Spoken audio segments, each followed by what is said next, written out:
more scientists need to begin to think that way?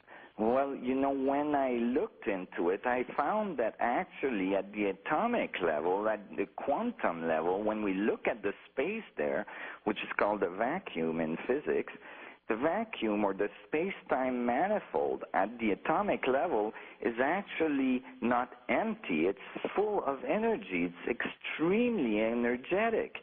When the calculation is made, the vacuum fluctuation, that is how much energy is fluctuating in the space-time manifold inside the atom, the density is 10 to the 93rd grams per centimeter cube. 10 to the 93 grams per centimeter cube is extremely large. I'll give you an example.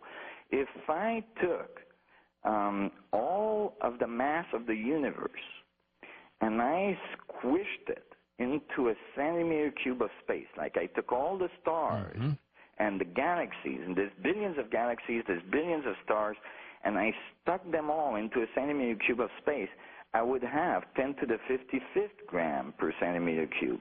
That would be 39 orders of magnitude less than the density of the vacuum calculated in quantum theory. And we need that number in quantum theory to make everything work.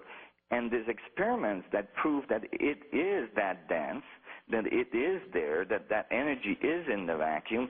So to think of space, to think of the space between things, or the space in between atoms, or the space inside the atoms as empty, is incorrect. It's actually completely full.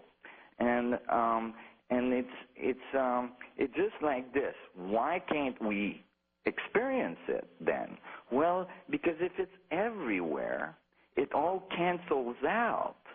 And when it cancels out, it appears to us as empty. When you were a little boy and you were thinking about the dots that the teacher was talking about, and you kept saying, how can this be? I don't think that's the case. I sometimes think about that, Nassim, with the Big Bang Theory as well. I have a difficult time comprehending how all of this started from nothing, from some kind of a bang. And we're not talking about a bang of noise. It was almost as if it was illuminated throughout. But I have a difficult time understanding how it started.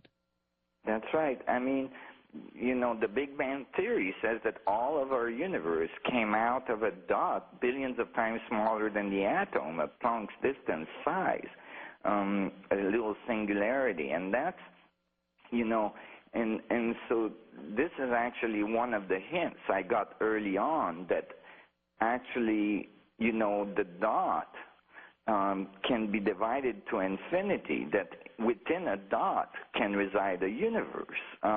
And I realized that maybe every atom is a mini dot like that, a mini singularity, a mini black hole, and that it has infinite amount of division possible within it. And I start to treat it that way. I start to look at the atomic world as all mini singularities produced by the division of the space. And when I calculated it, and this is the paper I just released. I just presented it at the physics conference in Liège University in Belgium, and it won a Best Paper award. This paper described the atom as a mini black hole. And when you do that, all of a sudden you can eliminate one of the biggest obstacles to unification of the forces. You can eliminate the strong force. You can, because now you have mini black holes in the nuclei of the atom interacting with each other, and their attraction force is strong enough to hold the atom together.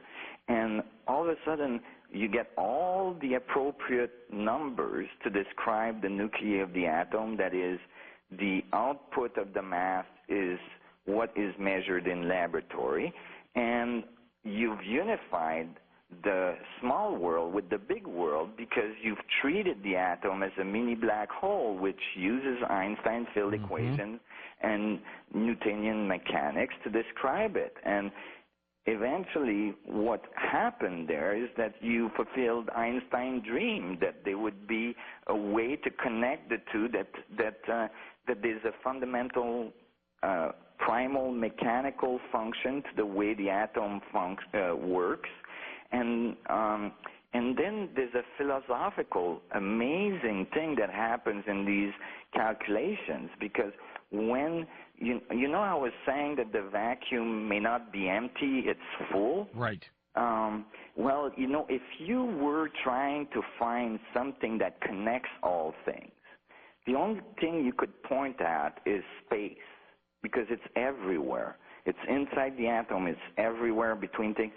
So if the space is full and it's got this amazing energy in it because everything is radiating into it, information, well, when you look at it with these calculations I've made, you find that in the vacuum energy potential inside the proton, inside the nucleus of an atom, is all of the mass of the universe, meaning that the vacuum energy connects all the protons in our universe. That's called entanglement. So that all protons are entangled, all protons are connected, and really this gives a meaning to the concept that we're all one, that everything is connected, that you can't disconnect anything from anything else in this universe. What is your take on dark energy, dark matter? Just what is this? I think that dark energy, dark matter was invented by us because our equations didn't work out. We created it, huh? That's right. You know, we've done that in physics a bunch of times. Usually it eventually gets rectified, but you know, when we ran the equations that we have for the big stuff, and we looked at the way our universe is behaving, we're missing 96 to 98% the mass of the universe. It doesn't make any sense, does it?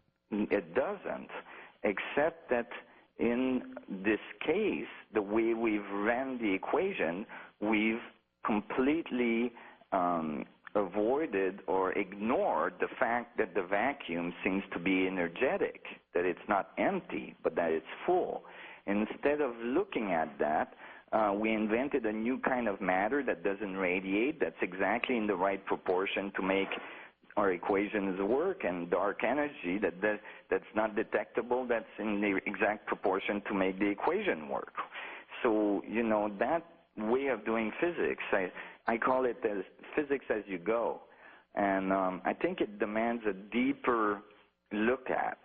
And that deeper look is this possibility that there is a connective medium that we call space, and that space is not empty, and in fact that the material world is made of it. And I'll just give you a simple visualization on that. Okay, yeah, please.